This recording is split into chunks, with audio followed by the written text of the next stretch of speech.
Hi friends, welcome to my channel. ఈరోజు చెప్పే కథను చూడండి. నచ్చితే లైక్ చేయండి, సబ్స్క్రైబ్ చేయండి, షేర్ చేయండి, కామెంట్ కూడా చేయండి. ఇక కథలోకి వెళ్దామా?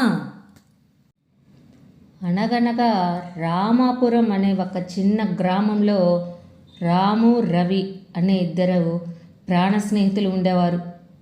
ఆ గ్రామం దగ్గరలో ఒక దట్టమైన అడవి ఉంది. ఊరే మామ, ఇంట్లో ఉండి ఉండి విసుగు పుట్టిపోతా ఉంది. కట్టెల కోసం అడకు వెళ్ళి చాలా రోజులు అవుతుంది. వెళ్దాంరా. సరే వెళ్దాంరా, నాకు కూడా విసుగు పుడుతుంది. వెళ్దాం పద అని ఇద్దరు అడవికి బయలుదేరారు. కట్టెలు కొట్టుకొని తిరిగి వస్తుండగా దారిలో వారికి సగం పాతిపెట్టిన పెట్టె ఒకటి కనపడింది. అది ఏమిటి అని తెరిచి చూస్తే ఆ పెట్టె నిండా బంగారం కనపడింది. అమ్మో, ఎంత బంగారం! ఊరే, ఇది మన ఇద్దరం చెరసగం పంచుకుందాంరా. సరే గాని అందులో ఏదో కాగితం ఉన్నట్లుంది. ముందు అదేమిటో చదువురా మావా. దీన్ని స్వచ్ఛమైన హృదయం ఉన్నవారు మాత్రమే దీనిని సురక్షితంగా సొంతం చేసుకోగలరు. అత్యాశ ఆపదను తెస్తుంది. ఊరే మామా, ఇదేదో పెద్ద సమస్యను తెచ్చిపెట్టేటట్టుంది. దీన్ని వదిలేద్దాం పదరా. ఊరే, ఇవన్నీ మూఢనమ్మకాలరా. ఎవరో భయపెట్టడానికి మాత్రమే ఇది ఇక్కడ రాసి పెట్టుంటారా అని అనుకొని ఇద్దరు కలిసి ఆ పెట్టెను ఇంటికి తీసుకొచ్చారు. ఊరే మామ, రేపు దీన్ని ఇద్దరం సమానంగా పంచుకుందాం రా. సరేలేరా, పడుకో. అత్యాశతో మునిగిపోయిన రవి ఆ రాత్రి ఒక పథకం వేశాడు. ఈ ఖజానాన్ని ఎందుకు పంచుకోవాలి? ఈ ఖజానా మొత్తం నా సొంతం చేసుకుంటాను అనుకొని రాము మంచి నిద్రలో ఉండగా రవి ఆ పెట్టెను తీసుకొని వెళ్ళిపోయాడు.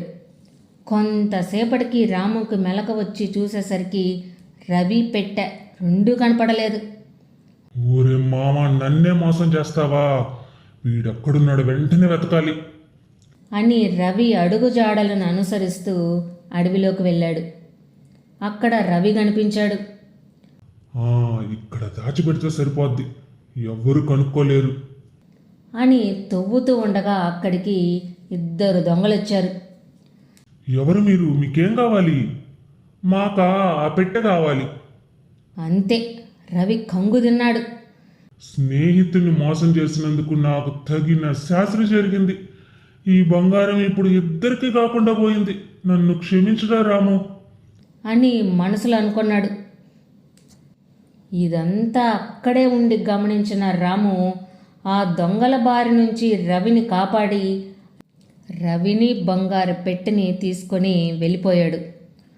ఒరే రాము, నా అత్యాస మన స్నేహాన్ని దెబ్బతీసింది. నన్ను క్షమించరా. పోనీలేరా, వదిలే. మనం ఈ సంపద తీసుకోవడానికి అనర్హులు అని నేను ఆ రోజే చెప్పాను. నువ్వు అది మూఢనమ్మకం లేరా అని కొట్టేశావు. ఇప్పుడు తెలిసిందా స్వచ్ఛమైన హృదయం ఉన్నవారు దీనికి అర్హులని అంటూ వాళ్ళ తప్పును తెలుసుకొని ఆ ఖజానాన్ని మళ్ళీ ఉన్న చోటే పాతిపెట్టి వాళ్ళ గ్రామానికి చేరుకున్నారు. ఈ సంఘటన తర్వాత వాళ్ళ స్నేహం ఇంకా బలపడింది. ఈ కథ ద్వారా మనం తెలుసుకున్న నీతి ఏమిటంటే, అత్యాశ వలన ఉన్నది కూడా పోగొట్టుకోవాల్సి వస్తుంది అని ఈ కథ ద్వారా మనం తెలుసుకున్న నీతి.